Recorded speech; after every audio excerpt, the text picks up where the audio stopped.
So the main thing I want to talk about today is the formalism of fixed functors for sets.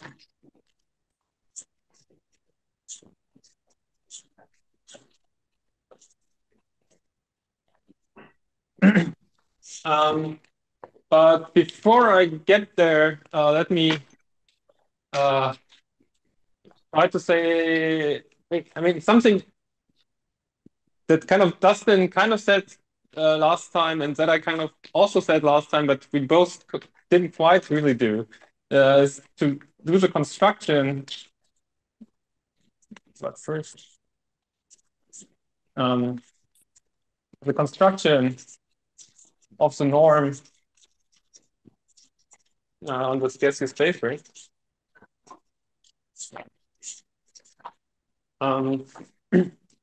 And so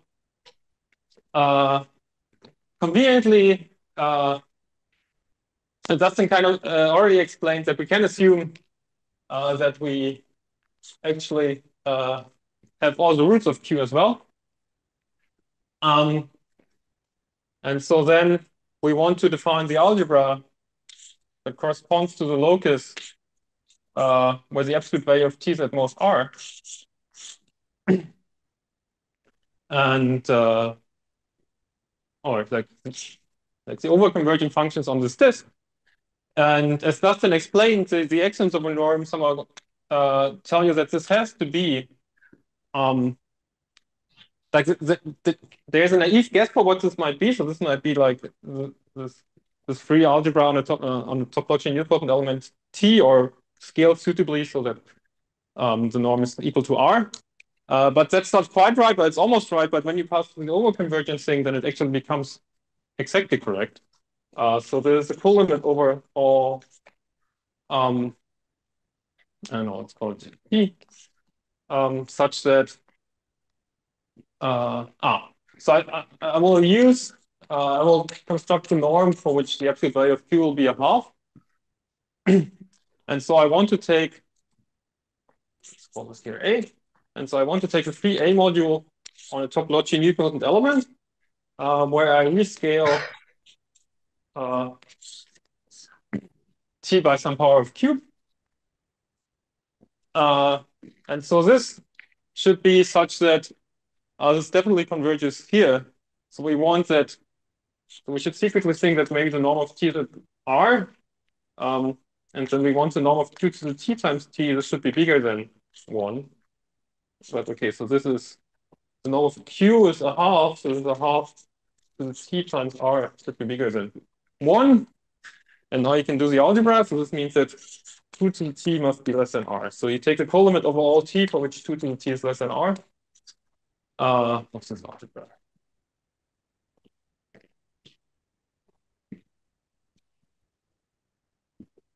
Yeah, so this is a condition that, sorry, am I doing this right? Sorry, this should be less than, this should be less than 1, sorry.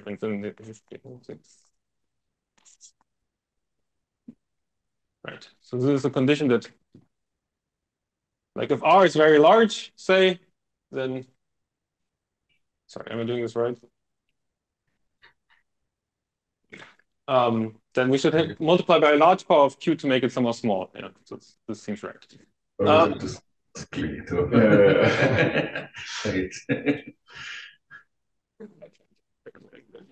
Okay. Was a disagreement or? No, just commiseration. Okay, thanks.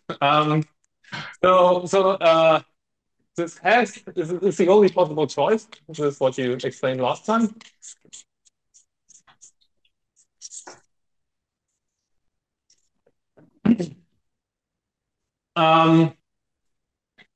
So what one has to see is that these idempotent algebras have all the required properties to define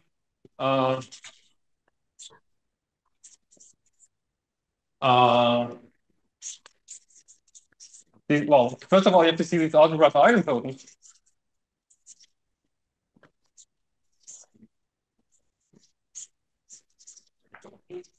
and they plus the analog for G inverse at infinity define a map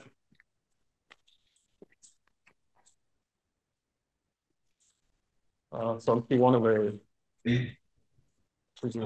plus the analogs at infinity.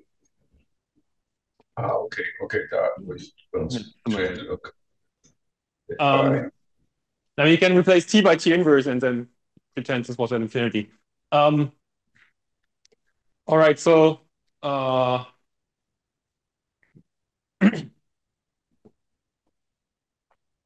so here are some ways to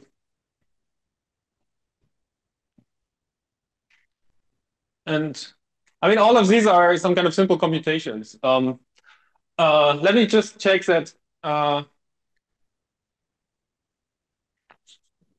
locus where it's at least R and the locus where it's bigger than equal to S, where R is less than S, this should be empty.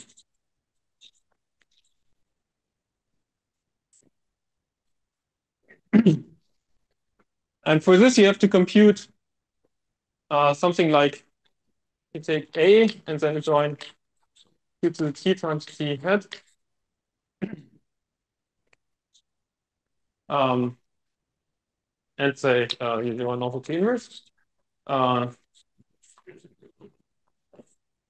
then you can join T and Q to the S times T hat inverse. You want that, oh, sorry, this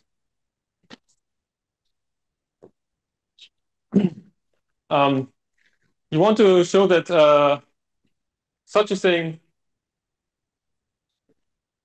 is zero for if, say, and one situation which should happen is if, say, R is less than 1. After rescaling, you can assume that some 1 is squeezed in between them. And so then you can assume that T is negative and S is also negative.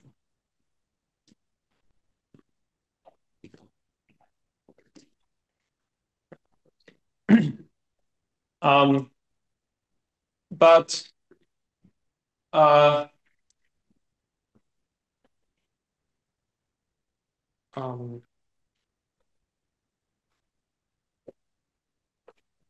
right. But so in particular here you have a map from two topologically nilpotent elements, which are so x goes to q to the pt and y goes to q to the ft. And this satisfies the relation that if you multiply the two, you get something, the negative power of s, so y minus q to the, I don't know, some axy is equal to 0, where a is some positive number.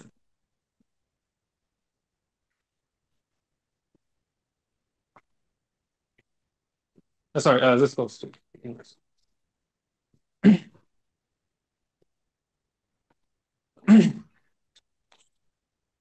And so, but and in turn, if you just remember the product, so then you also have there's an algebra over A that joins C hat mod A minus q to the A times C.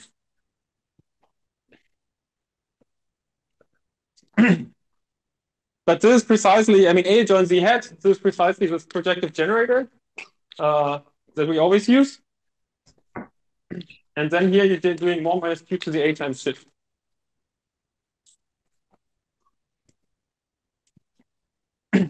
And if A was equal to 1, then we precisely declared this to be an isomorphism on the projective generator and the gaseous ring structure. And I also explained somewhere that the power doesn't really matter when you do this. So this implies the Freddy fractional power. So this is actually 0. And this is really by the definition of the gaseous ring structure.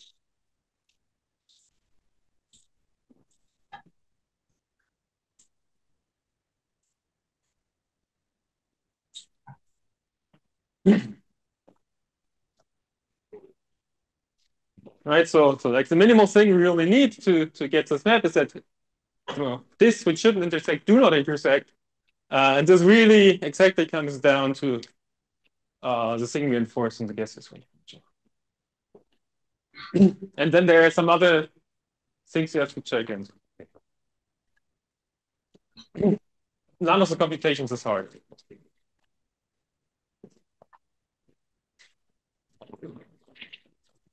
So those are, and then you have to check if they cover that the guys like the radius Right, one. then you need to check the cover, but again, for this you just have to show that. Yeah, actually, I will probably come to this later in the course again. But I mean, basically, you just have to, like, if you say restrict to the affine line, then you just have to show that. I mean, then you expect that there is some. They form a cover, and so you expect that there is some short exact sequence, like functions on the affine line, just polynomials, going to functions on a disk, and functions on normal functions on the opposite disk, and then functions on the overlap. And for all of these things, you can just write down what they are, and then just check that you get an exact sequence. And this implies a covering condition, because it implies that the polynomials are generated by in a finitary way by modules over the ring.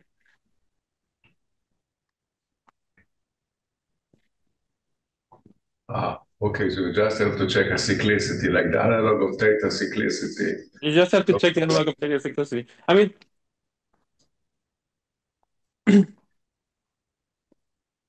this is enough to check the covering conditions. By the way, the reason that we really want to use this this Grothendieck topology that we chose.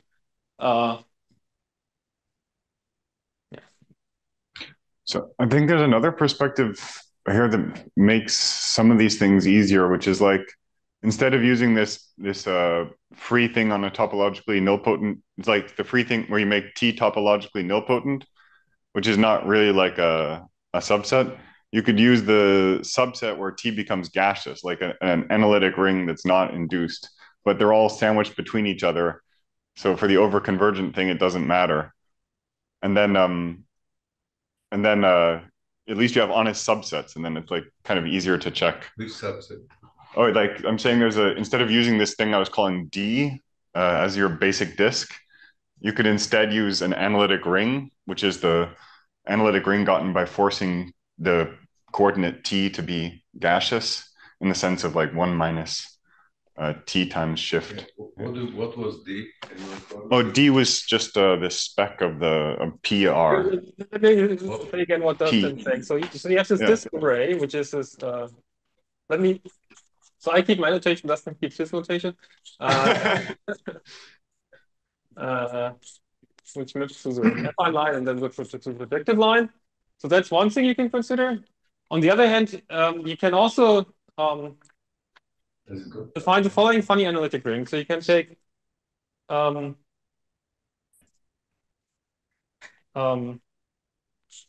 can start with the polynomials and then make T gaseous in the sense that you enforce 1 minus T times.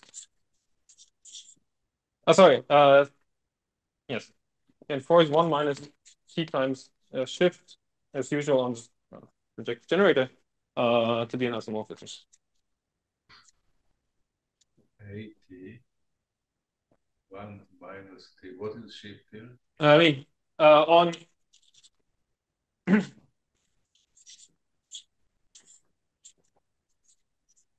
on this T base change to this ring. And so this is also an analytic ring. And you can also take the analytic spec of this. And this is actually a subspace of P1 over A. And it's again a subspace that will behave like this behaves. So it will be, for any norm, it will be contained in the locus.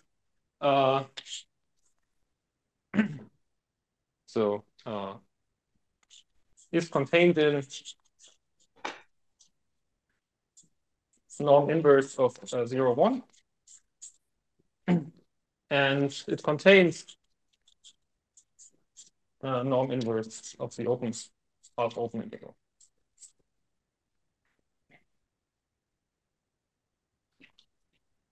Is the relation between the previous and the DA? They're just Different, they don't contain each other.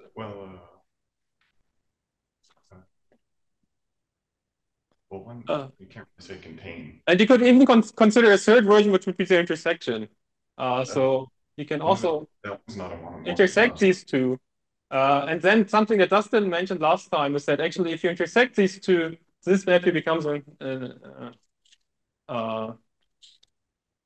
embedding also. So this becomes an embedding, but also this one becomes an embedding. So you can also consider a joint T hat by T guesses. And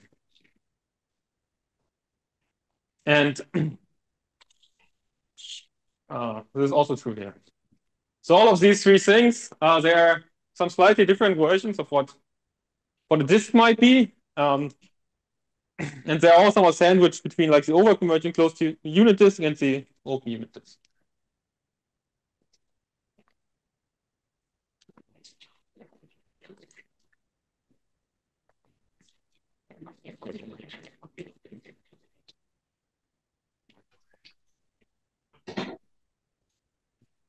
So in particular, like one way to verify the idempotency without doing any calculations is to see that this dA and this n spec with the T gaseous are sandwiched in between each other in this co-limit. And then it formally, since for one of the terms you always have a monomorphism, it follows for the other term you get. But I mean, there's one thing you really have to check, which is that these two things do not intersect. I think this is the one computation you actually have to do. Yeah. The others, I think, you like a clever way to arrange the argument, you can avoid them. But yeah. So if the radiuses are the same, they always intersect. So any disk with a disk around radius one around zero, any version, and then one around infinity, they will intersect. They will intersect. Yeah. Okay. For all versions of the story. Okay. Yeah, I mean, it depends on which base you're working over. Okay. But over the universal base, yeah.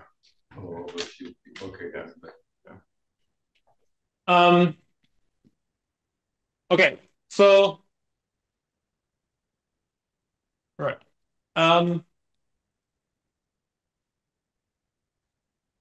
Yeah. So let me start by talking about six functors. So let me first recall that on analytic rings, we had, first of all, we had the functor that was taking a to d of a. And we also considered a different functor, which was to look at presentable stable infinity categories linear over d of a. So this was a functor from on-ring towards symmetric monoidal infinity categories. So in particular, like the commutative algebra structure here has implicit some tensor functor. And actually, there's also always, in both cases, they're closed, so there's an internal hump. And it's also functorial in the ring, so you,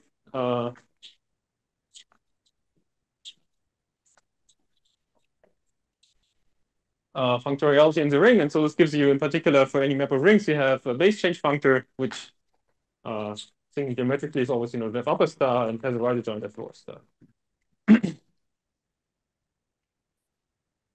So these are 4 of the 6 functors. And then we defined this class of frequentable maps.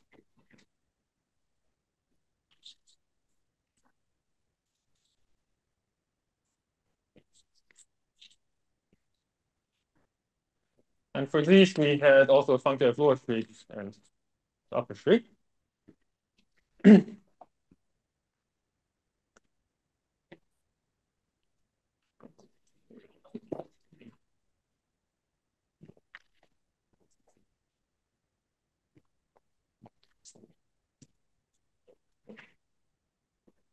Why does he move discretely?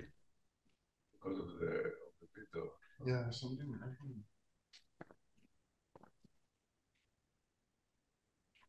Only takes one picture instead of.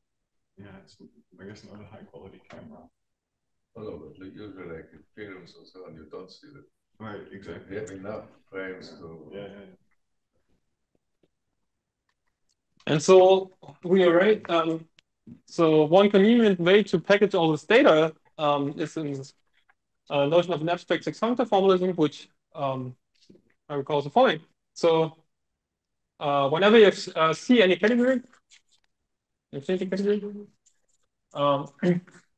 and E some class of morphisms. So let me always assume that my infinity category has all finite limits for simplicity. And E is a class of morphisms stable under composition and base change.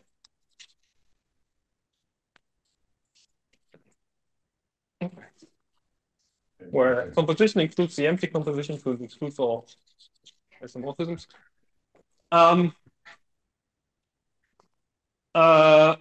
Then we can define a new infinity category for CE. That's another.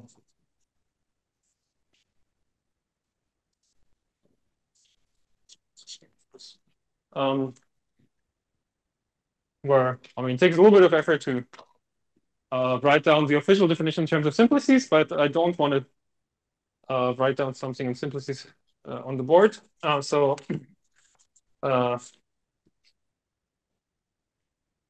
the object to C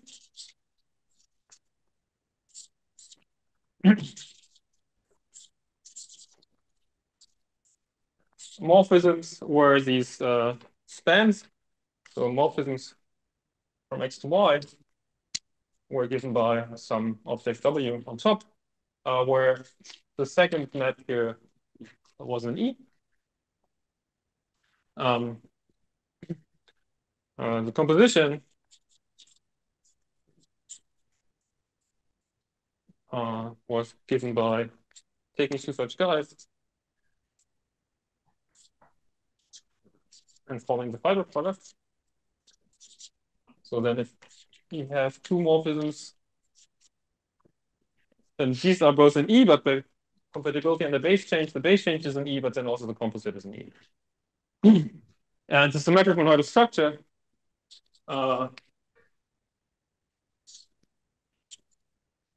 is the product of varieties. And there's an obvious way of taking a product of two morphisms.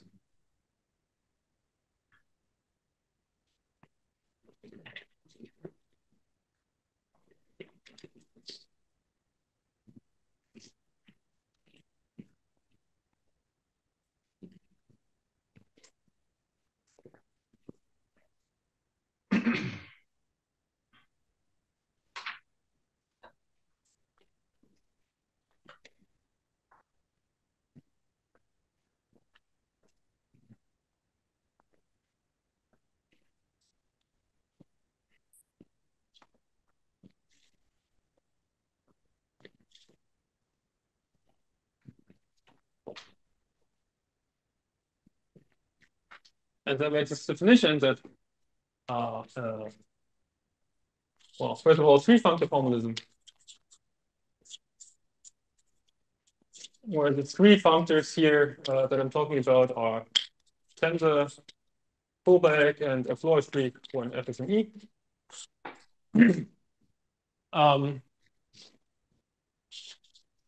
CE is a Lex symmetric monoidal function.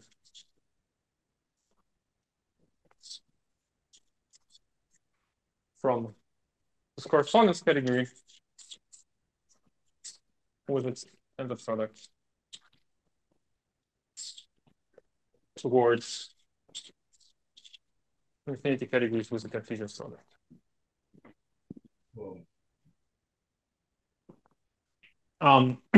In principle, I might like to write PRL here. I don't, because in a second I also want to discuss this example where these categories themselves, they are infinity categories, but they're not in this version, the sum is not a presentable thing. So maybe for the moment I don't need it. And it is a six-functor formalism. So what is the cross on the right side? Oh, just Cartesian product. And the lux means in which direction? There are two ways to Yeah, it means like d of x tensor y. Right. So yeah, so lights here means D of that x you tensor only, y. roughly speaking, you only have maps from dx times dy to d of x times y. But they need not be equivalent. You just have maps. And if you apply this to the empty product, this also means that d of the final object has a distinguished object. It is a six-functor formalism if like the right adjoins are home towards the upper street when f is an E. So in lux, is there a condition on the identity? Sorry? In the notion of lux symmetric monoidal, Yeah. is it also a condition on D of the identity? Yeah. So yeah, you can apply. Yeah. So there's also like from the empty product here. So from the final category. So the point there is a map to the derived category of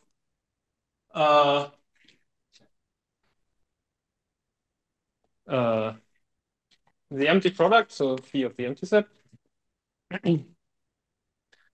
And from there, from the empty set, you can go further to anything else via pullback. So in particular, like all the d of x's here are pointed, which is giving you the unit objects really in all these d of x's. It's d of a point, right? I think it's d of the empty. It's sorry. Yes, thank you. It's d of the point. Thank you.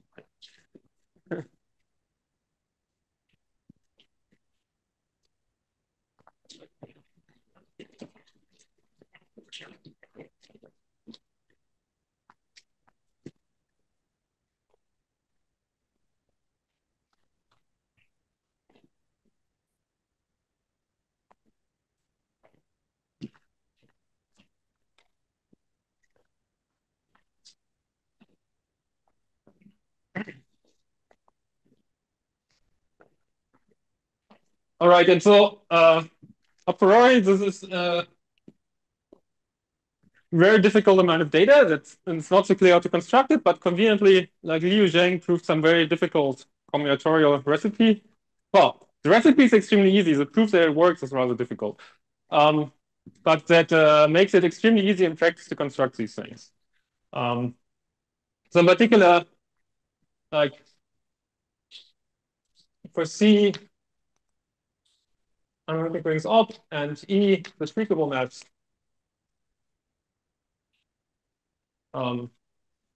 Sending A either to D of A or to CRL D of A. Which I will probably discuss in a second because, okay, let me just do this one for now. Is an example.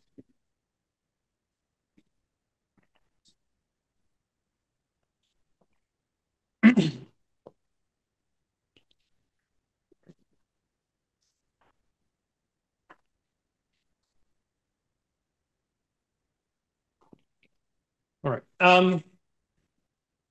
And so, but now this embeds into the category of analytic text.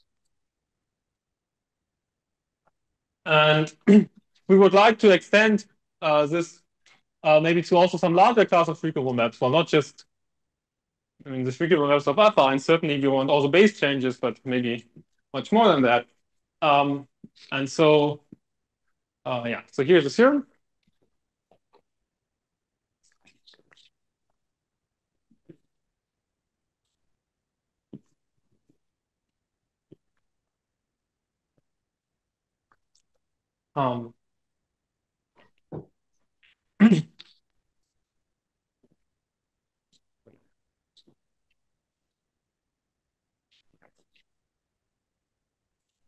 there's a minimal class of morphism.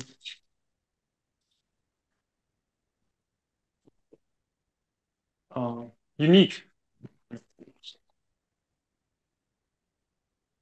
Class of morphisms E.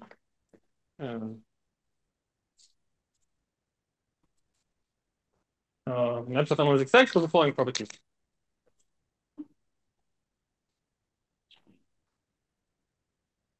You mean there is a smallest? Because any class satisfying the condition contains this. Yeah, any other class that satisfies the following properties will contain this class. Yeah, so unique minimal is slightly different in some conventions because it means that the poset as a unique minimal thing. It doesn't mean that it is the smallest because so it's. But this depends on your notions. But it's slightly, according to some definitions, better to say smallest than unique minimal, but because minimal doesn't imply that it is smallest for, let's say, partially ordered sets. Unique minimal doesn't imply it's smallest.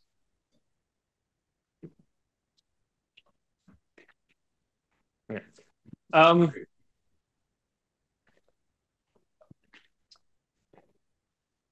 The following properties. So first of all, the class of morphisms of shrinkable maps of analytic rings define shrinkable maps. That's certainly something we want. Also, we want that if we have just a disjoint union of shrinkable maps, it's shrinkable. So E tilde stable under disjoint unions in the following sense.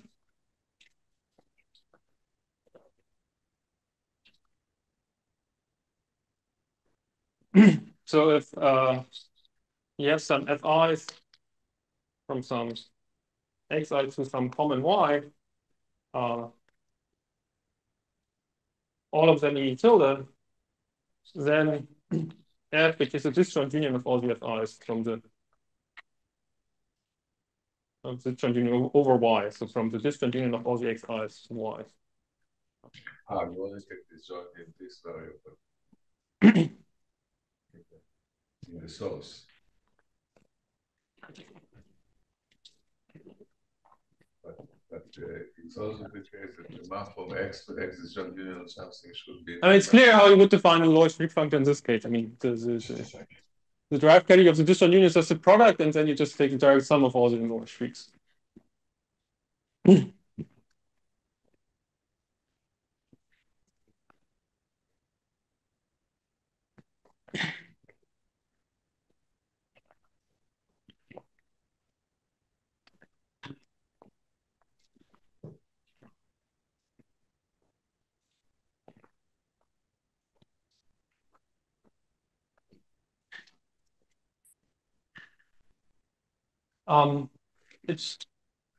This class is local on the target.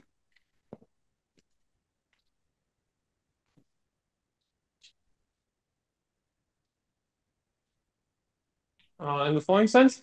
So if you have a morphism of analytic text such that there exists some cover. Sorry, I wrote x2y before, so let me stick to this convention. That there exists some y primes projecting onto y for which f prime, which is the base change of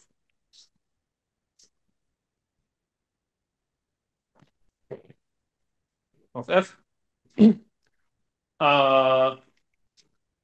for which f prime is in this class, then f is in this class.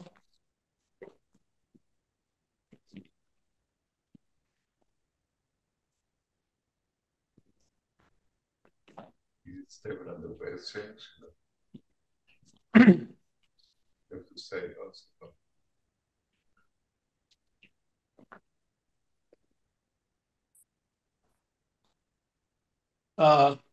I'm not quite sure whether I need to explicitly say it. So I definitely want this class in the end to be stable under composition and base change, and I'm not sure whether this follows at some point, but I mean, these class of Schwick maps should always have this assumption. So. Like equivalent things. All right, so right, so this says that to check whether something is streakable, you can localize on the target. And by the way, I mean, if you wanted to find the lower streak functor for such a guy, it's actually quite clear you would do it because you already have this lower streak functor for this one. And you know that streak functors, they always commute with space change. So to define a lower streak on y prime, on y, you can do it after the space change to y prime, but then all the further base changes, they must, I mean, you must get a descent datum because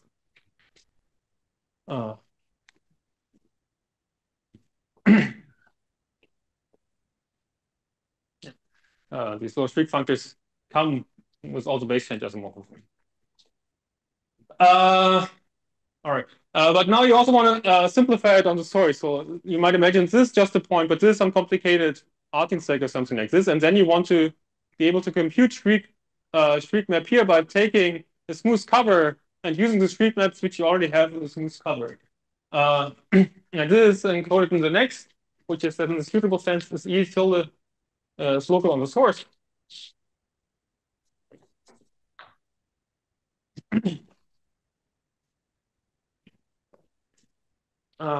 So this says that if we have a map from X to Y such that there exists a cover X tilde onto X. Call this G here.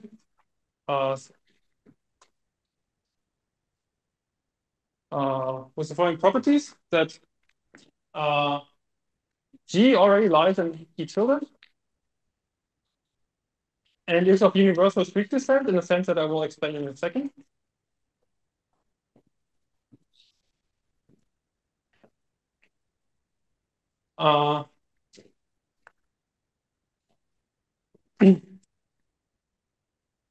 And the composite and the composite map. That's fine.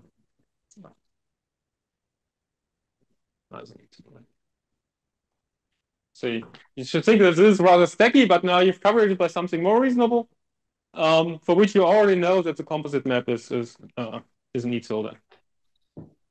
Then the original map lesson.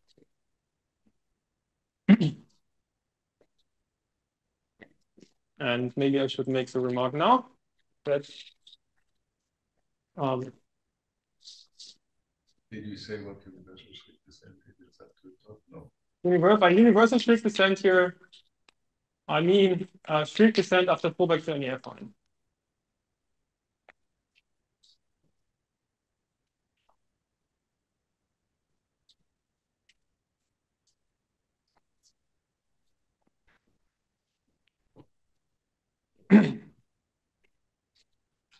So because this map already has streak maps, you can always ask whether the rough predicate of X mapping by streak maps to the rough predicate of X tilde and all the fiber products is an equivalence.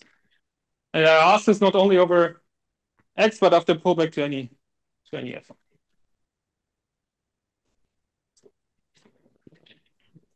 But Peter, doesn't it follow from the assumption that it's a cover in the Grundig topology?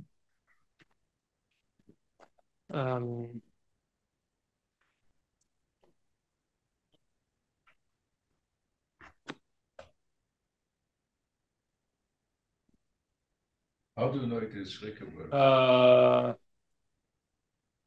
Very true. Thanks. Thank you, Dustin. Oops.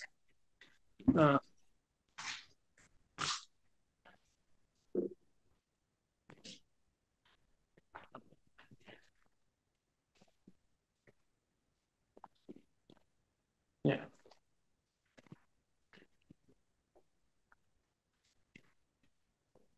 So what is this now?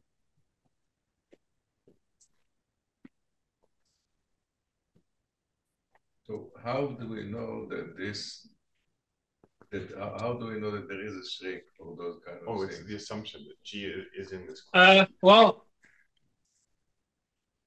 G is in E tilde. No. If you mean, no, but E tilde, we don't know that there is, the theorem says there is a minimal class. Yeah, wait, maybe I need the next condition to justify it.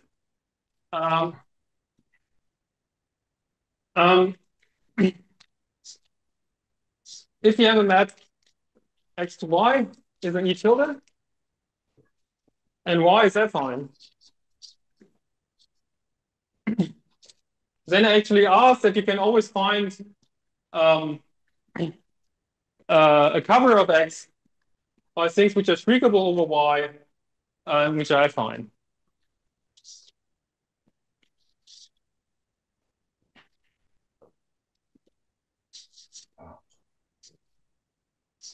And fine, and then all the fiber products are also okay over x, because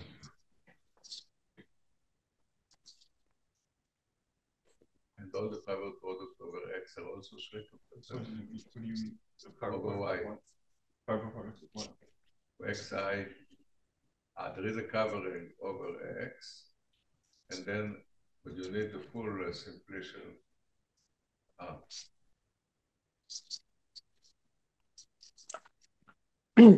So if my base is affine, then I make a strong restriction on anything that's possibly allowed.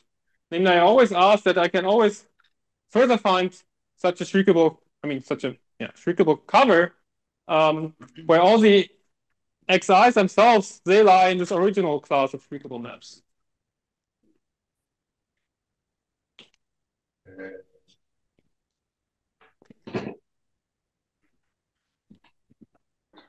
Peter, don't you also need a variant of 4 with disjoint unions? Like, or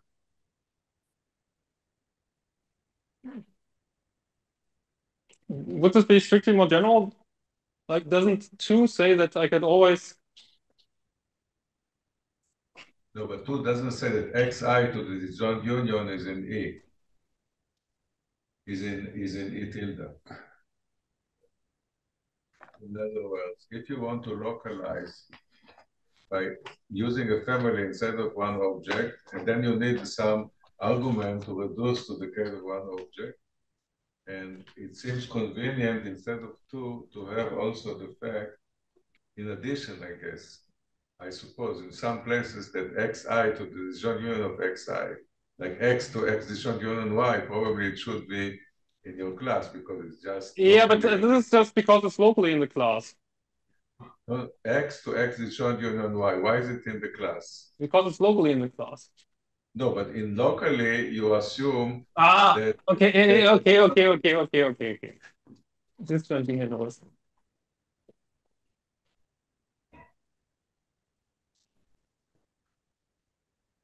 Sorry. And then the empty to the something is always in the class because why? Because it's why empty to anything is in the class? Maybe you have to add it. no. This might be the empty collection. Okay. No, the empty to something. X is empty and then going to Y. This should be in the class. Yeah, you can reduce to Y being affine by yes, and then it is E. Then it is in E. Yeah. Okay.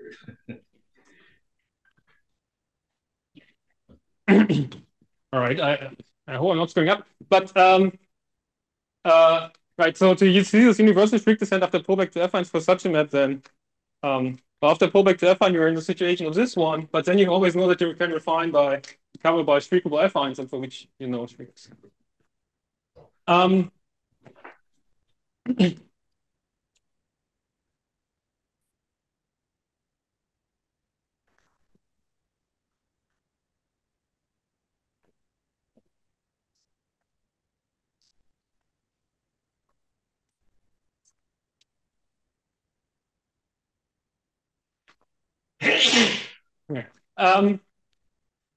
And there's one final last condition, which is really one we're interested in, that the 6 functor or the 3 functor formalism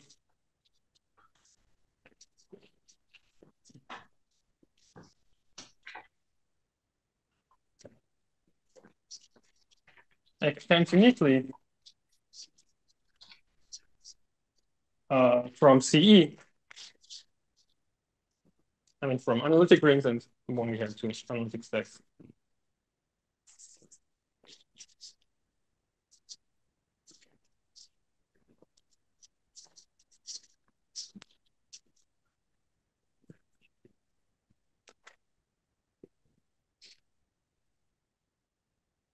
Uniquely is in the sense of contractible space, etc.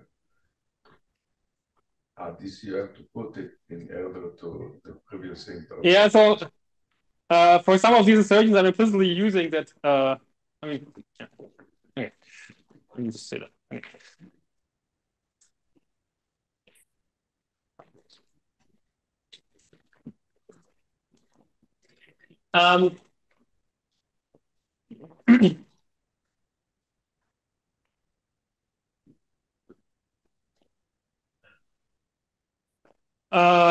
Yeah, so this follows from results from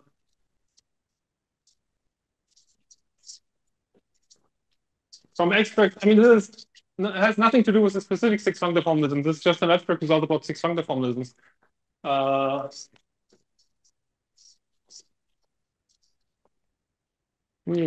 And Lucas Nunn. And I've given some account of this in my notes on six functors.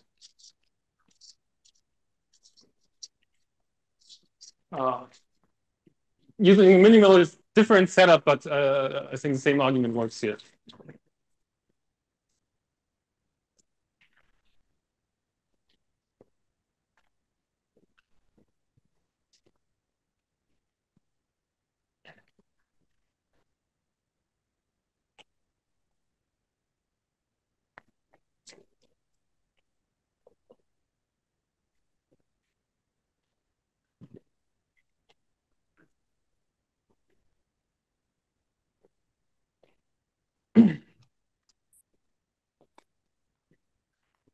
All right, so that's an extremely convenient result. Because it gives us this extremely structured formalism of six operations. I mean, actually, whether I say 3 or 6 functors doesn't really matter here. Let me say 6. Because for this, these are all presentable categories, and the functors being just all co-limits. And then, as Dustin explained, you always have the right adjoints anyways. So you have these 6 functors now for some classes of stacks. And if you want to check whether, and it's in practice extremely easy to check whether any given map has, or in practice, basically all morphisms have streak functors. And using some of these criteria that you can localize on source and target, it's also usually rather easy to check that this is the case. So you can first simplify the target as much as you want by localizing. And then you just have to find some kind of presentation of your guy, which makes it simpler.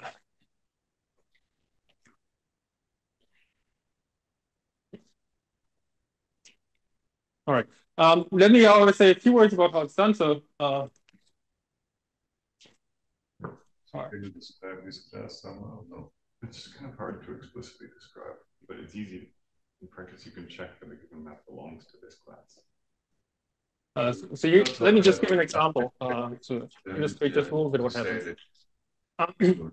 Well, this must be covered by Schrick per se, but then is it enough? No, then you iterate. You do that again and again and again. You iterate. So then you iterate working locally on the source and the target, and you have to iterate it in transfinite to produce this. I mean, because once you get new streakable maps, then working locally, you get new things that can be covered by those. So let's assume you're in a situation where you have some x or y, which is where maybe the y is something simple, just a point, and the x is something stacky. But then you can find a cover where you already have streak maps here. So then the d of x, because it's the cover, it's the limit of the streak maps of like d of x tilde and then all the fiber products.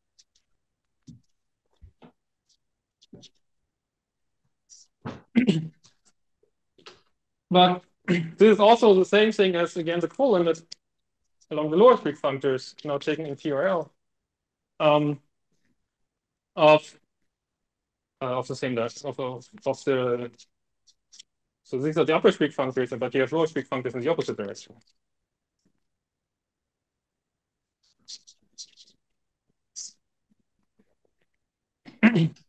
And for all of these things, you already have lower streak functors. And they are compatible with the transition maps. And so thus, because it's a co-limit and this guy is presentable, all the maps are co-limit preserving, you get the unique lower streak functor here.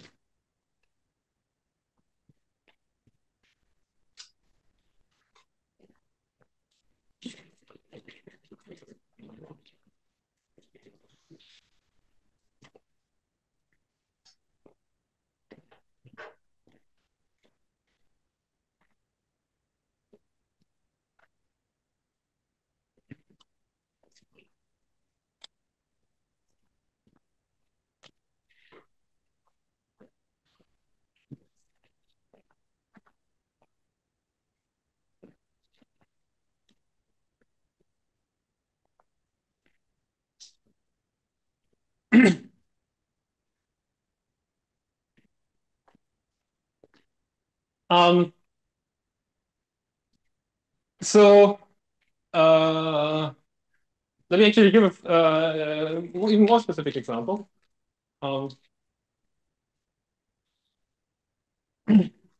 Let's consider just the interval mapping to a point. So this is now something which happens in condensed sets, but as we said, condensed sets can be embedded into analytic stacks.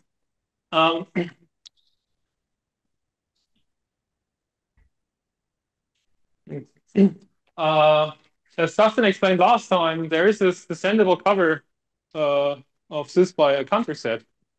And this map here, this is streakable because when you base change to some cover here, so I can check it locally, and if I base change this to the counter set, then the fiber product here becomes itself some light profinite set. That's morphing to the counter set. And this map here is just a faithfully flat map. I mean, it corresponds to a faithfully flat map of affine things. And so this here is an E. So this map here is an E tilde. And also, I mean, this map here is already an E. And so a priori in our world, we've only defined streakable maps here, and we didn't define what the streak map would be for the general compact cluster space. But then it turns out that, in fact, F lower streak is F equal to lower star. So this map here is an E tilde. And then one can observe that actually F lower streak happens to also be F lower star, as you would actually expect, because this looks like a proper map.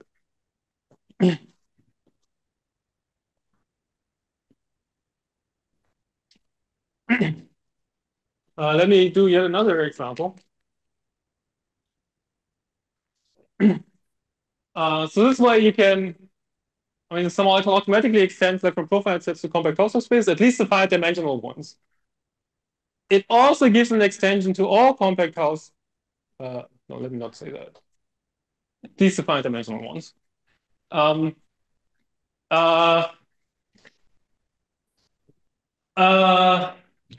But then you also have locally compact house of guys. So for example, I don't know, you have the reals. And now maybe this is a point where Dustin said I should have taken this Gianvini somewhere. Oh, maybe it's okay. So this is covered by the disjoint union over all, I don't know, n of like the interval from minus n to n.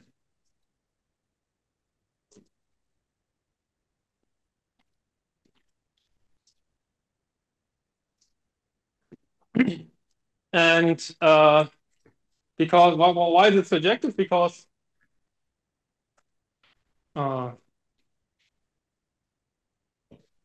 yeah, I mean, just from the functor of points, like, I mean, by definition, like as a light condensed set, this is a union of these things. So this is definitely surjective. It's also in tilde again, and one way to see this is again to cover this by well, maybe again by some disjoint union of light cofinite sets, and then this is a disjoint union of closed subsets. So it's and so this is a disjoint union of things which you already know is in E tilde. So this is in E tilde. So already also this guy here is in E tilde. And so now the formalism automatically gives you an Floer-Schwick-Functor for this kind of locally compact Hausdorff guy. So I mean, this argument would generally work for any kind of locally compact Hausdorff, maybe light and finite dimensional thing. Okay. And so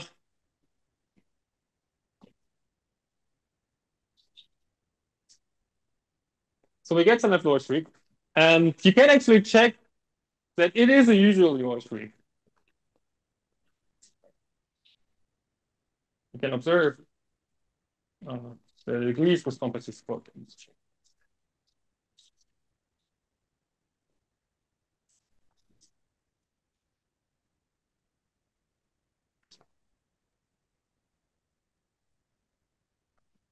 And why? Well, I mean, you can look at this definition here, like the derived category of R can be written as a colimit of the derived categories on these minus n ends along the lower Schwick maps. And then to describe the lower Schwick, it means the colimit preserving functor, so it's enough to describe what it does on all these things. But here it is just cohomology, which is compact as Floer cohomology. And so,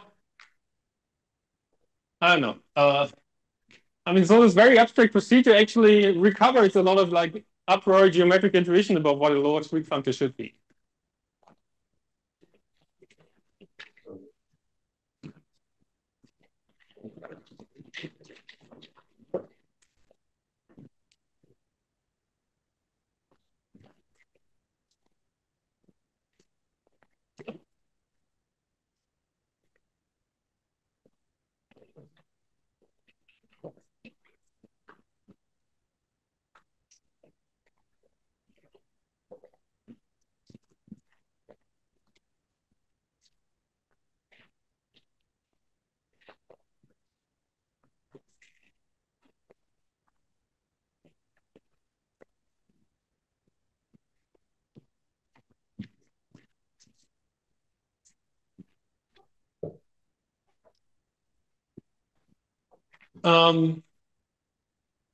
Right.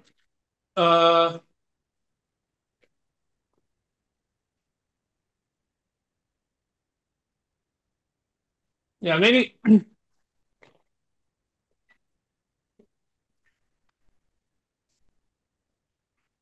So when I discussed the tape elliptic curve, I was mentioning that it somehow should be proper and that it should be smooth. So let me say a few words about proper and smoothness. So here is one possible definition.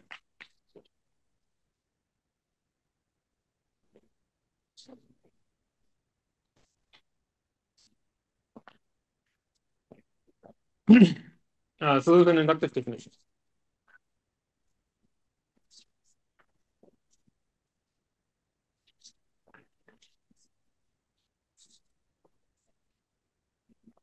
A morphism f from x to y. Actually wanted to be in this class utility. And then let me say proper now. Maybe weakly proper. It doesn't precisely match something I call cohomologically proper in the context of an abstract six-functor formalism. Let me just say proper, and maybe Dustin will complain that he wants this for something more specific. If one of the following holds. There's a question in the chat, Peter. Yeah. It says, do we have any explicit description of f upper shriek of the unit object for f x to a point in the category analytic stacks, or at least in some special cases? Very good question. Let me refer to the discussion of smooth maps coming up in just a second. So if you, for example, look at like f lower shriek in these examples here, it was just the usual f lower shriek. And so then the f upper shriek is also the usual dualizing complex. So in virtually any situation where you already have a dualizing complex, our f upper shriek will agree with what you say the dualizing complex is.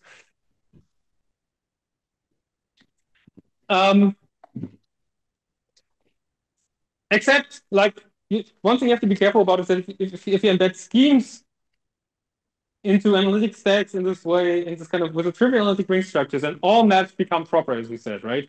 And so the f lower shriek is always f lower star, and the upper shriek is then this funny right adjoint of f lower star that is sometimes considered, but is not so well behaved in some ways.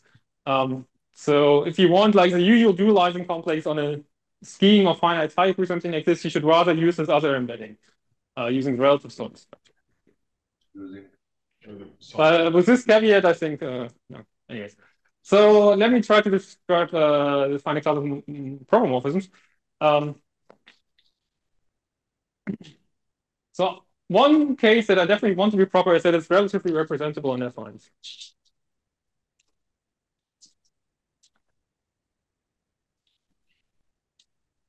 So meaning that after you pull back to any affine, becomes affine.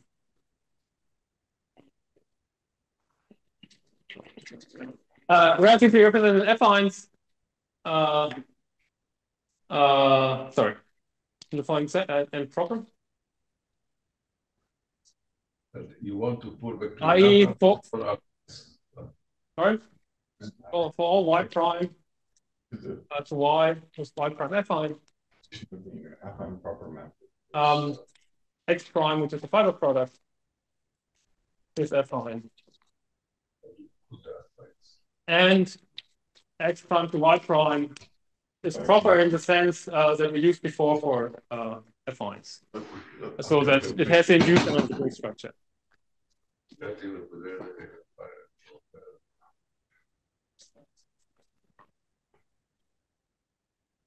Sorry, Peter, we were just discussing a remark that in the setting of affine analytic stacks, the proper maps satisfy descent for the Grothendieck topology. So someone pointing out that what I say, well, they don't, right? Because there's some connectivity issue. Right, that's true. But I think if I pass once more to the diagonal or something like this, I can avoid this. So let me make this. So therefore, it's not the same. Not really the same as being locally. No, yeah, we should. So we really shouldn't ask for all y prime mapping to y. Yeah, we should so just let me say this. There's a cover. Yeah. Because of this connectivity. Yeah.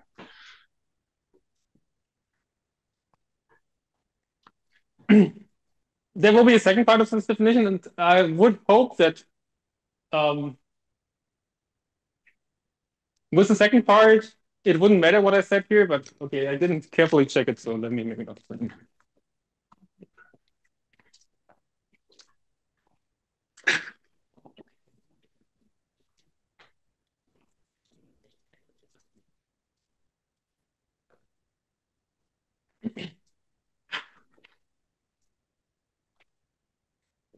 However, note that one thing that this implies is that if this so happens, in case one, then we already know that f lower shriek has a canonical equivalence with f lower star. That's given to you because for these maps we defined the f lower shriek to be the f lower star, and then for because you can construct this isomorphism locally. Do it canonically, you get it. So basically, the class of proper maps should be the ones for which if lower speak is if lower star.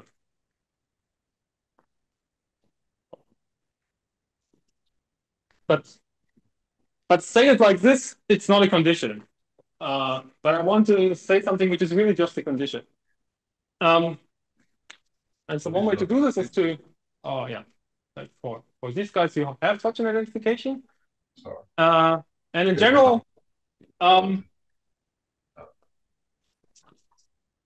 you can ask that the diagonal delta of f from x to x times yx.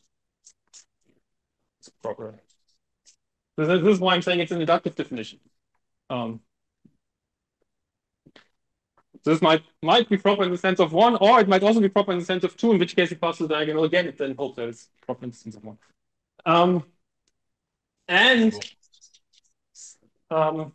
So once the diagonal is proper, you get an identification between delta f lower Greek and delta f lower star. And this allows you to construct a canonical comparison map from f lower Greek to f lower star.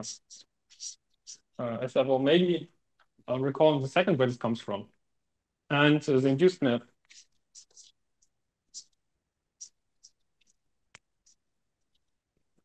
Isomorphism. And does it follow after any base And actually, change? you might think you want to also ask this after any base change, it actually follows, and actually something even weaker suffices. It suffices that f lower Greek of the unit have isomorphic to f lower star of the unit. And it implies it after any base change. So does this lead to a possibly transfinite process? Namely, suppose you have you can use it finitely many times, and then you can say, no, I want us to determine after finitely many things. Yeah. There's no way to get it to go. No. Let us say, suppose that you have a cover y prime to y by f. In this case, one is a terminating condition, and the other is just you can apply this finitely many times, but at one point you should run into to one.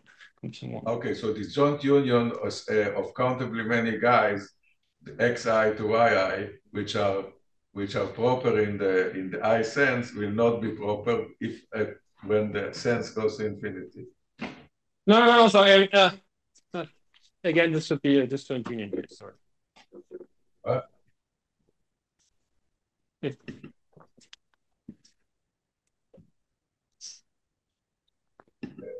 When I said there is a cover by such, I was allowing that it's a cover by a collection of such. No, but I'm asking, suppose xi to yi is proper, then the disjoint union of xi to the disjoint union of yi is not. This is also proper, and this, I think it follows from. Because if you have a sense one because of this because okay, I see what you're saying. But maybe you could just take this as the terminating thing as a definition. But okay, so maybe it's not proper in my sense right now. Okay, yes. Okay.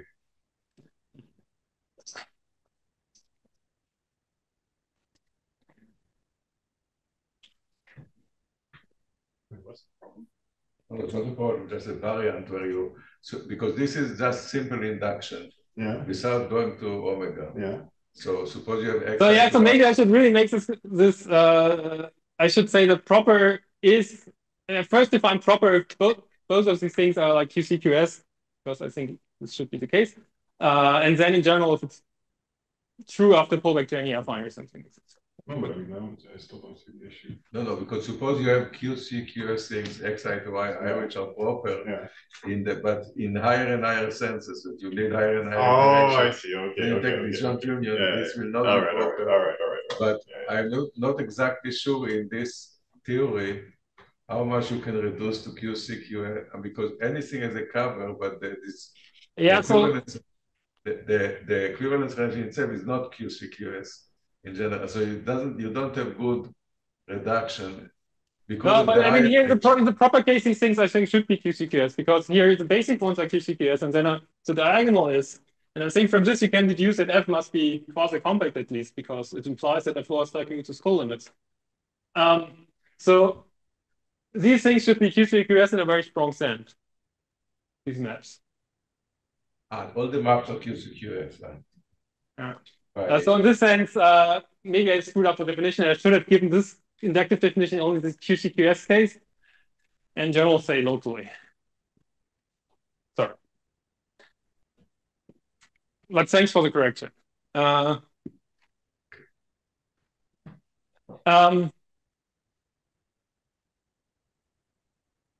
So let me just recall where this is coming from.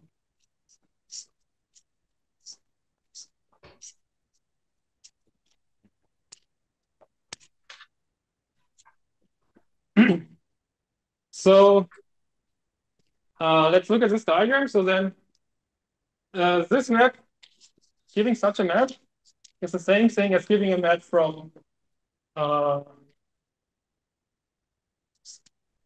F upper star F lower streak towards the unit. But F upper star F lower streak is by this diagram the same thing as P2 lower streak P1 upper star. But then I can always map towards T2 lower streak delta F lower star, delta S upper star, P1 upper star. Right, I mean, here I'm just putting in the unit of this adjunction for delta F in the middle. But by induction, I have an equivalence between delta F lower streak and delta F lower star. So this is the same thing as this one. Or maybe I just put the diagonals in my diagram. But then both these composites here, they're just like P1 upper star and then delta upper star is just the identity upper star, and this is the identity lower streak. So this is just the identity. Okay, so I can this thing here is giving me a natural transformation from F upper star F lower streak towards the identity, and then by adjunction. And a priori, the sensible thing would be to ask that this is an isomorphism of functors also after any base change. But it turns out by some funny diagram chase that actually, if you check it once for the unit on your guy itself, then it's an isomorphism of functors and it's true after any base change. And again, this is something you can find in my notes on 6 functors.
And so in particular with this definition of what proper is, then yeah, so then this map here is actually proper in this more generalized sense to any.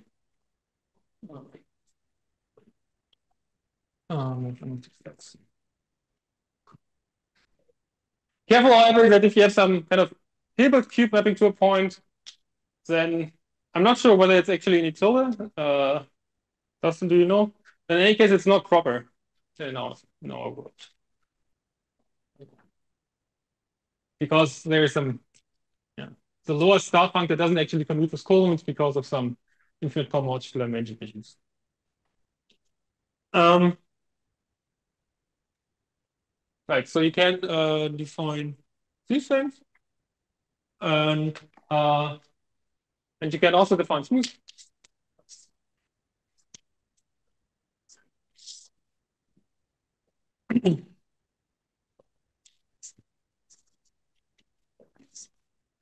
So for smooth, you somehow want that the upper streak is basically the same as the upper star. But in this case, you don't actually usually expect an isomorphism on the nose. You rather expect that there's the same up some twist. And also for smooth maps, you would never assume that this is a condition that's stable under passing two diagonals. So so the definition of smoothness for this reason is a bit different. And so here I usually call these things cohomological smoothness. And this now really matches the abstract thing I defined for any six-functor formalism. If and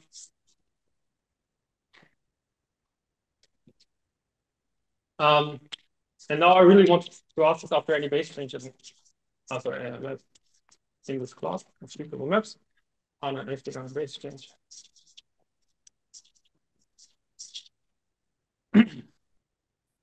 So there's a natural transformation from pullback standard with f upper streak of the unit towards f upper streak.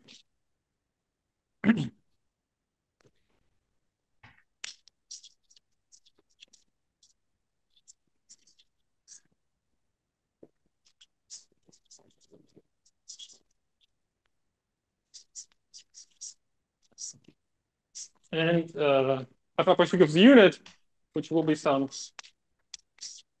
object in U of x, is actually an invertible object. Gender invertible. And commute to space change.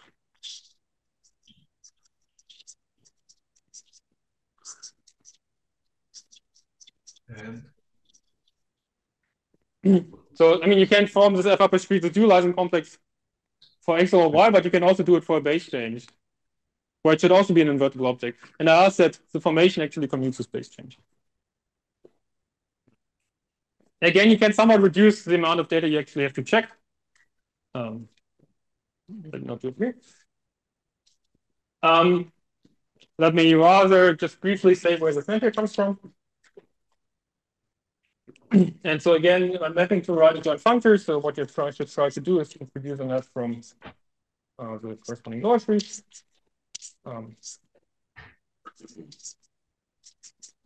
But then this is precisely a projection formula situation.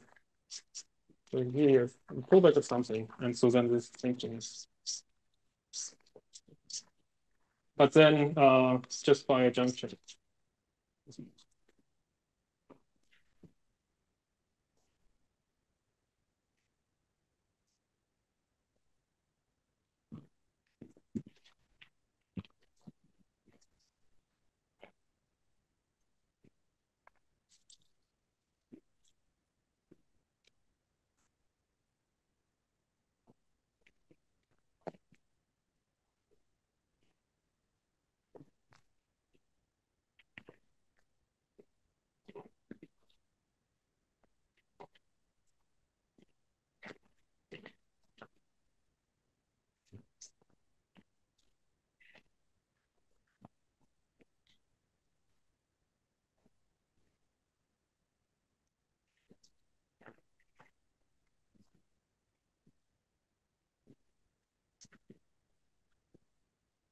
So this class is stable on the base change composition. I mean, also the problem is stable on the base chain. Composition. It's in some sense local on the source. So here is cohomologically smooth cover, which is cohomologically smooth, and it was cohomologically smooth to start with. Okay, so there are some ways like that to be able to talk about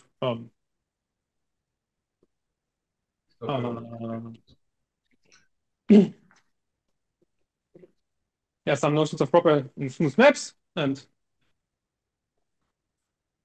I mean, they somehow have the expected consequences on derived categories, and so you can execute many arguments as usual. So I just want to briefly now come back to the tape elliptic curve again. All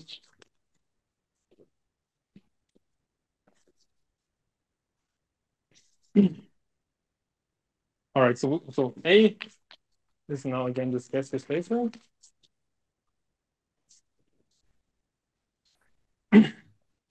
And so now we have the norm, and so we can define the analytic GM over A. That's the tree image of the open part. Right, so we have multiplication by Q. So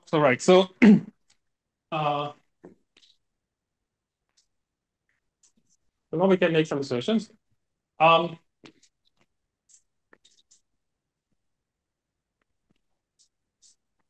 So first of all, this step here, this is proper.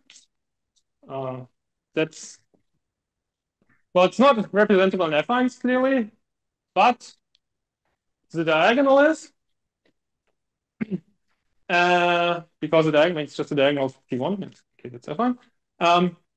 And you can check that pi lower streak and pi lower star of the unit just agree. And this is actually just the, I don't know. You can check that in algebraic geometry. This is proper. And it's also smooth. Somewhat smooth.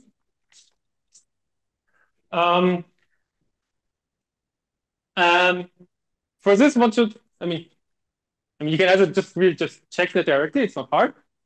You can also do the following argument that whenever you have like the morphism of 6 functor formalisms, so for example, like schemes mapping to analytic stacks, then any such morphism of 6 functor formalisms will always preserve homologically smooth maps. Because there's a kind of diagrammatic way of encoding it in the 6 functor formalism.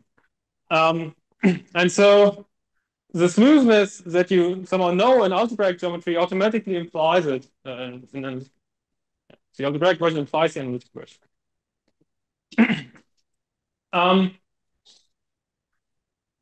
This J here, it's actually also, it's also shrinkable. And it's actually somehow, I didn't define it, but I could have defined also an open immersion. So this just means that the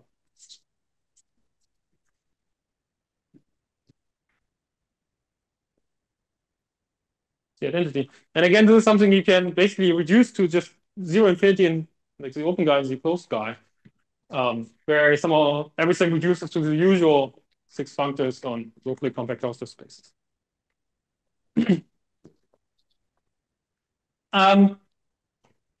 So these are in particular, these are also like J lower streak and so J upper streak in this case, also J upper star and so on. So particularly this guy is also somewhat existing.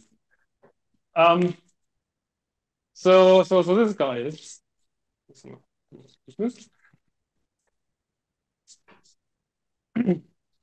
it's not proper, just like this. I mean, it's not quasi-complex in this interval.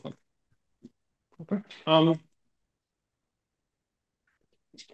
But now again, we can take this theta elliptic curve, which is its quotient. But one thing that is proper, right? So the proper maps, they satisfy the 2 out of street property because they were somehow defined by passing by the diagonals and so on. This map here is actually proper. And so it also follows that if you pass to this analytic GM,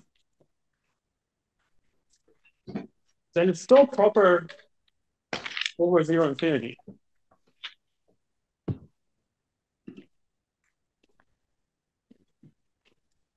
There's a question in the chat, Peter. Yeah. Are open immersions of analytic stacks representable? No, they're absolutely not representable by affines. I mean, if they were represented by affines, in particular, that it would have to be quasi-compact, but this map here is very much not quasi-compact. So we get much more general and open immersions.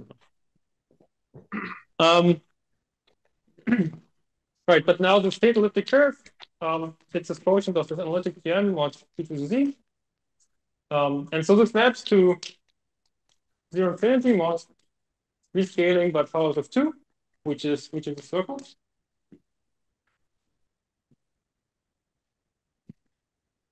And so, like by base change to 0 infinity, you see that this map is actually proper. But if you project S1 to the point, this is also proper. And so you see that the Tate elliptic curve is proper. Or the point is now is like A. Everything is lives over A.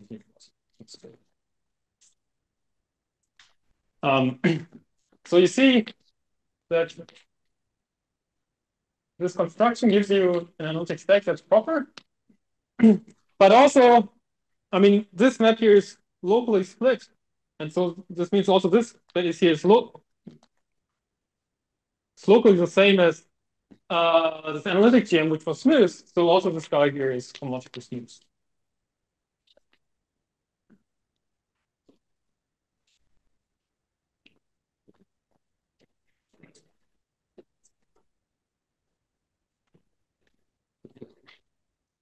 And I find it a bit remarkable how you can like combine intuition about the properness of compact Hausdorff spaces with some really algebraic geometry kind of properness and so on. And it all works really well.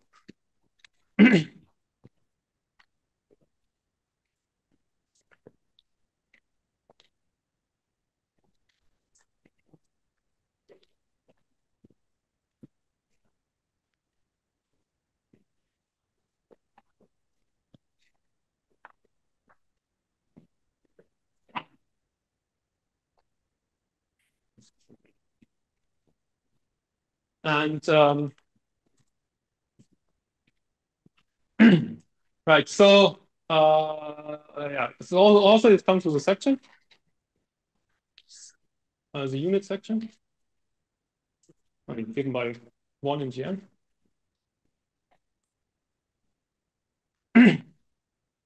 And so, so there's some of the claim that this EQA Tate-Elliptic curve, which is an analytic stack over A, lies in the central limit.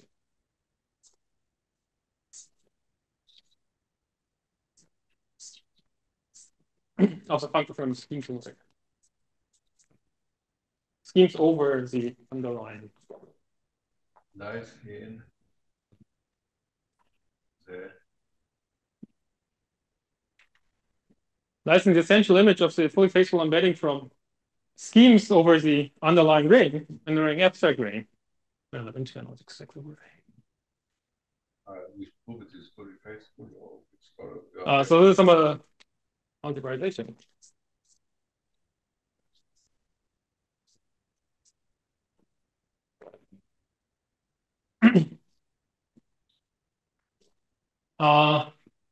So to execute this argument in a really nice way, I should prove a little bit more about this ring A here, in particular classify like the dualizable objects in D of A, that they are just perfect complexes over A, which I think is true. Let me do it a little bit more by hand because it's fun. What did you say about Okay. Okay, so here's some kind of general setup.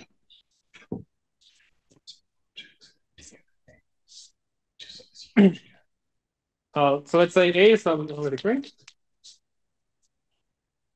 Okay. And the X is some analytic stack over A.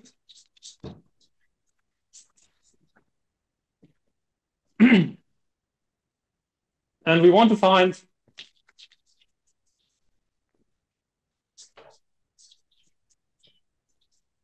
and let me assume it's proper. This is certainly necessary. I want to find some proper scheme and an isomorphism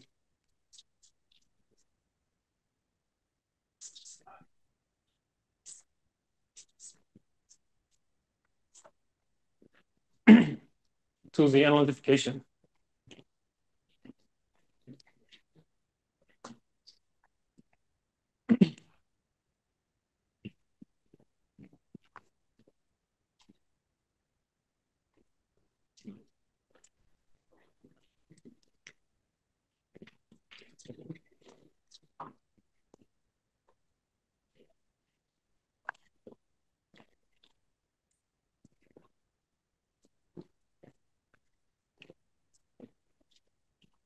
And as usual, I mean, the situation where one can do this in a nice way is when you have an ample line bundle.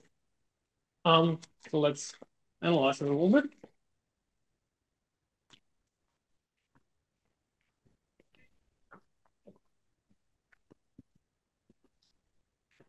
So assume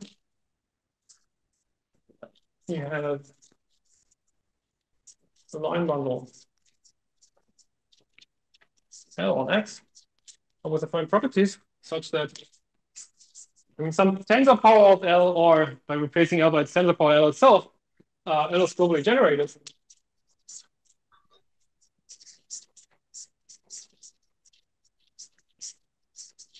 So there is some OX and some N projecting onto L. In this Globally defined. Section mean this setup is and not in a category. Assume this is surjective on H0. For n greater or equal to 0, if you look at Locally next, they're both connected. Surjection degree 0. I don't know though. I mean, sorry. This is not an abelian category because of the derived. Everything is highly derived here. So this means that. I mean, there's still a well-defined notion of line bundle, which means that on affines, I mean, locally it's isomorphic to the structure sheet. And you still have a T structure on these things, right? I mean, this is also just in on affines, this means it's okay, surjective. you have a T structure, and the surjective means that the H0 is of the co-kernel is 0. I mean, yeah, yes. Okay.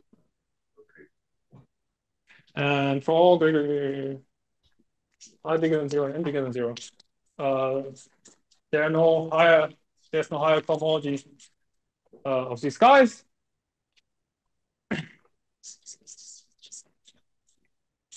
And let's assume that the H0 of X L to the n. Let me say for some.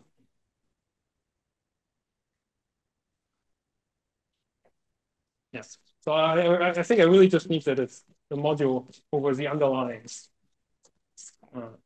discrete module on the side condensed.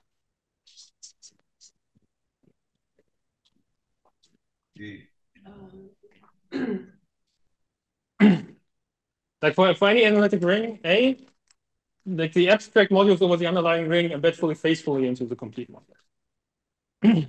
And I ask that it slides on the essential image of this. H0 means it's what? Sorry.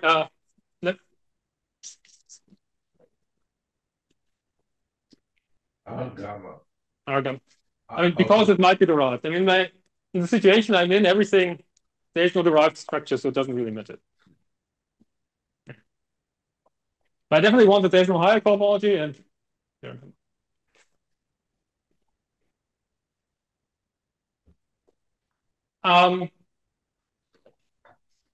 Assume you have this situation, and now it's not clear what's the difference between what is this?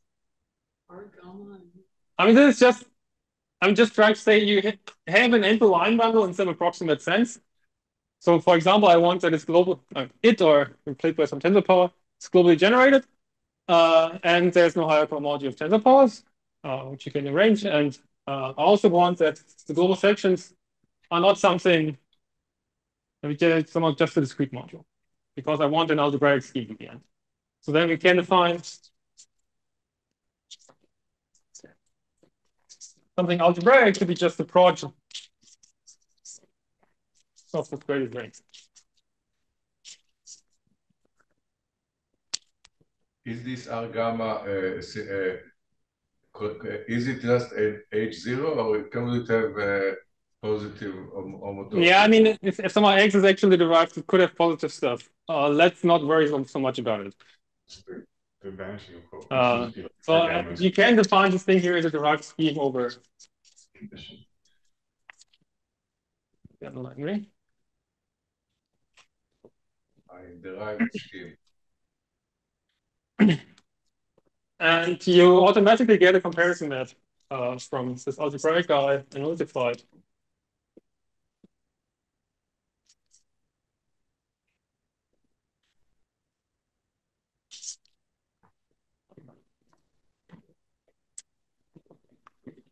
And then actually because L is globally generated, you can actually check that this is really a quasi-compact guy. Okay, this I understand that this is the standard.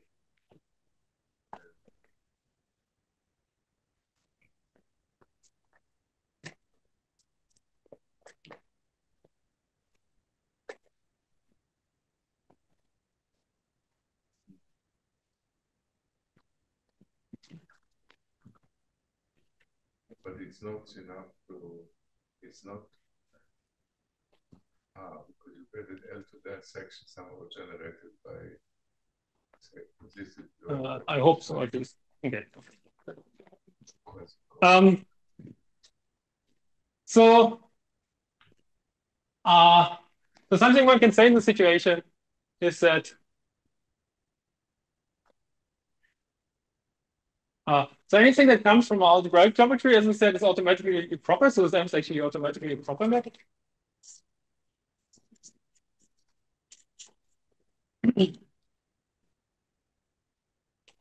But also, a simple observation is that in this abstract setting, automatically it will be the case that F4 star of the unit is the unit. F4 star of the structure sheet is the structure sheet. Why? Because you can check this.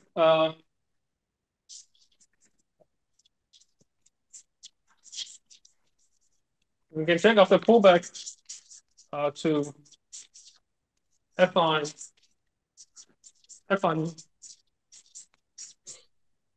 size in X, in the other realization of X. But they're on global sections.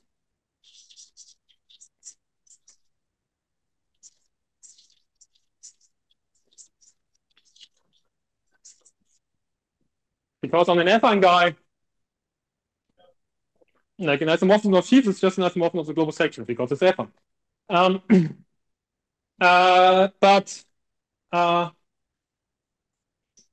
But this inclusion here is really just given by algebraically inverting something.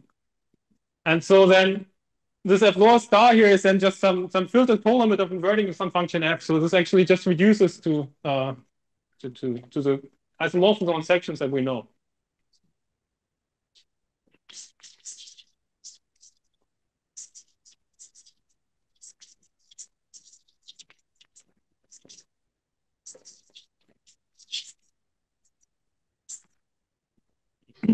I mean, so this is like the P plus of some F, where F is some function, some global section of some outcome therein. And then you're really just getting the co-limit over modification by F of global sections out in this K-term set. Or the algorithm.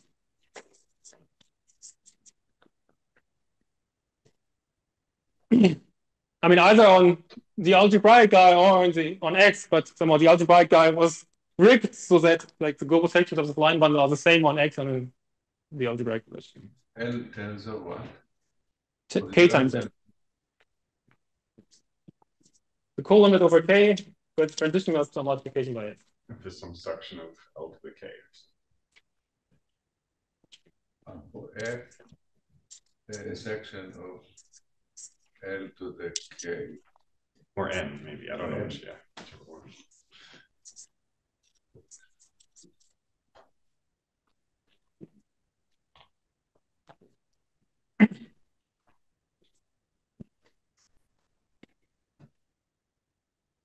F was an unfortunate choice, actually, because that was your map from X to sorry. Yeah, thanks.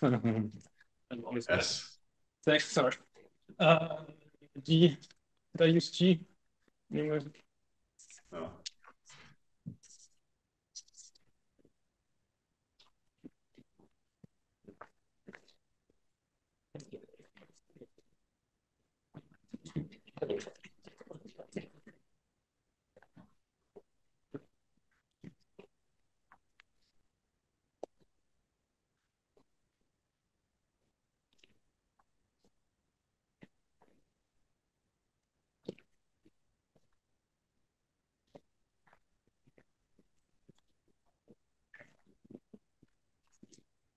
All right, so right.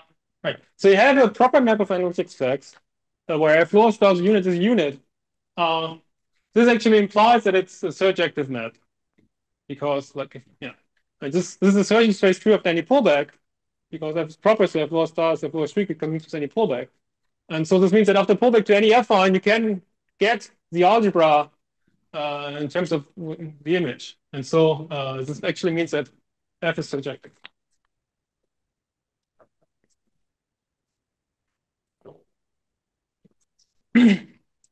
All right. And so what does it now take to show that f is an isomorphism? See. I mean, this generality, it won't automatically be the case that it's an isomorphism. But to check that f is an isomorphism, it now suffices to show that the diagonal of f is an isomorphism.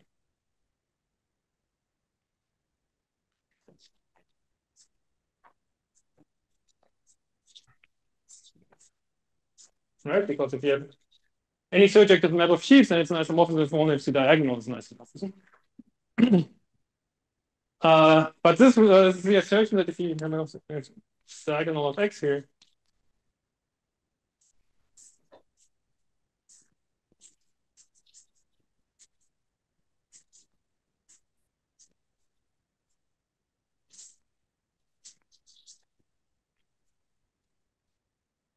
you want that this is a pullback here.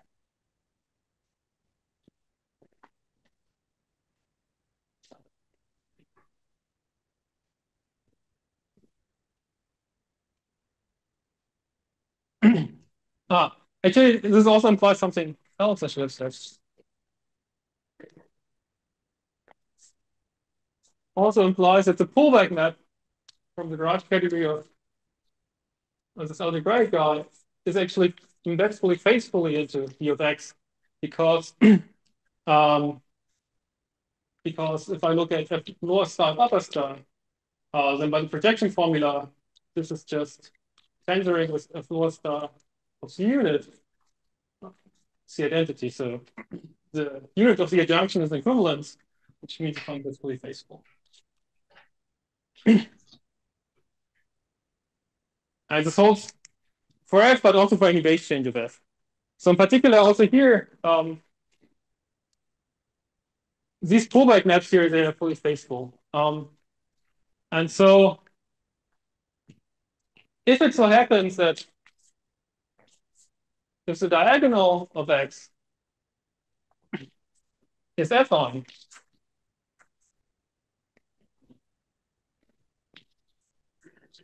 and delta x lower star of 1 is in the image of f times f upper star.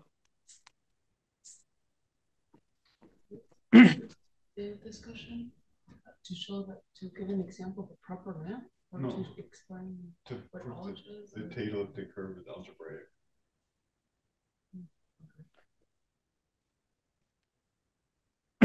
So I claim, so okay, so I only need to check that this diagram gives the diagonal commutes. But in practice, like the diagonal of, like, I don't know, some kind of complex analytic space or something, this some Zariski closed immersions, in particular some kind of affine map. And delta x lower star of 1 is really just some coherent sheaf on this product. And so you definitely, yeah. And I claim that it actually suffices to see that this lies on the image of f times f upper star.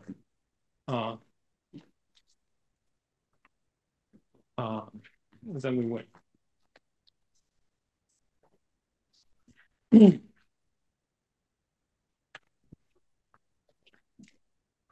Because if it lies in the image of f times f upper star, then it's actually the same thing as applying f times f lower star and then upper star again. But if you apply the lower star, then you run through this diagram, you see that it's actually the same thing as a pullback of. This actually this implies that it's equal to f times upper star of delta x algebraic lower star student.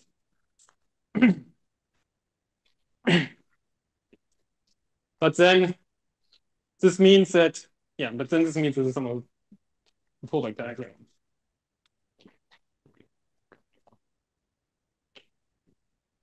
All right, so this upshot, if you want to prove that some such analytic space, proper analytic space is algebraic, you have to produce an n-line bundle in that sense over there.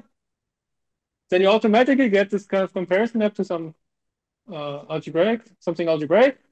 And the only thing that remains to check is to see that the structure sheaf of the diagonal lies in the subcategory that comes from this algebraic guy. And Why okay, the text is up, right? so my time is up, but these are things that are simple to check in this case of state elliptic curve. So you can, for this L, you just take the ample line bundle given by the zero section. And then you can actually just compute what all the global sections are, just inductively. So the global sections of the structure sheaf, you can just compute the R gamma easily. And then the rest, you just acquire copies of just the zero section in addition, which are just your base ring. So this is okay. And well, and for the diagonal, you can actually use that this is a group. So you can move the diagonal to the zero section. And Okay. the zero section is easy.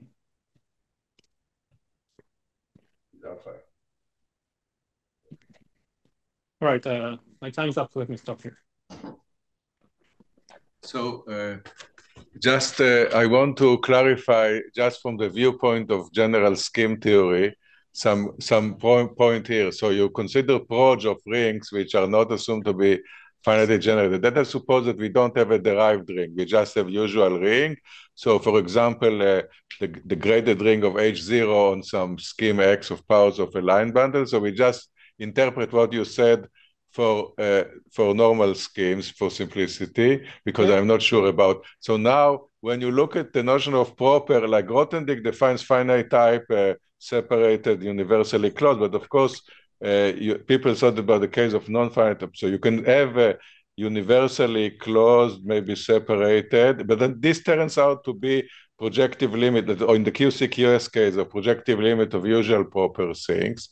So my question is, suppose you have a proj of the type that you consider.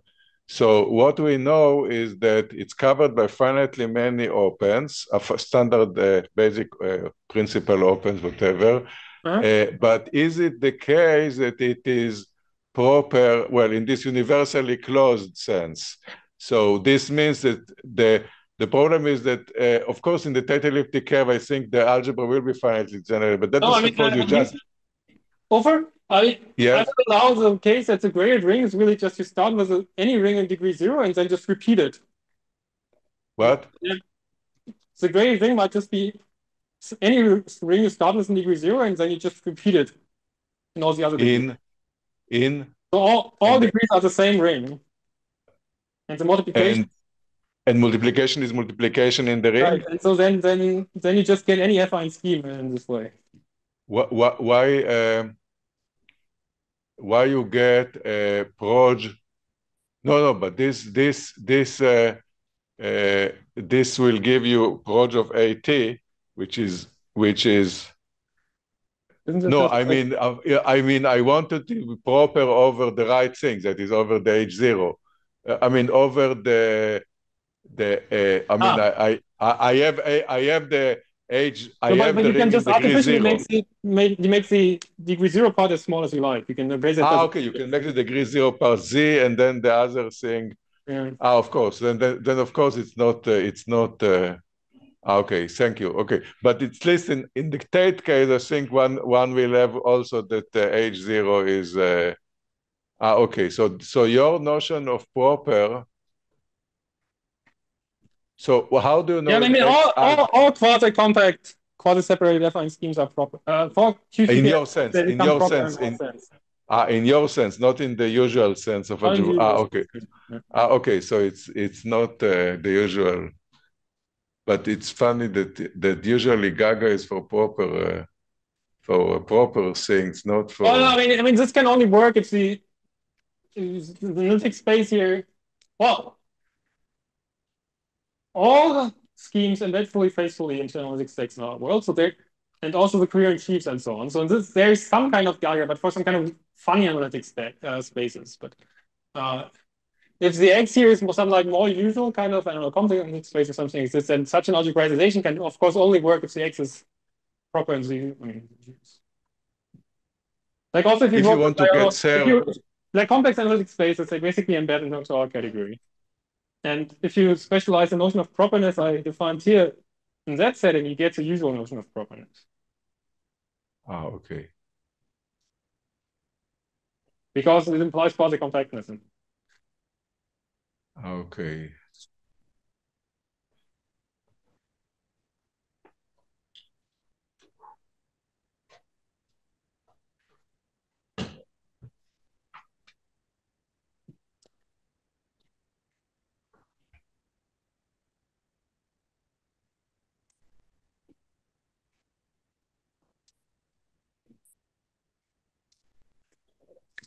All right.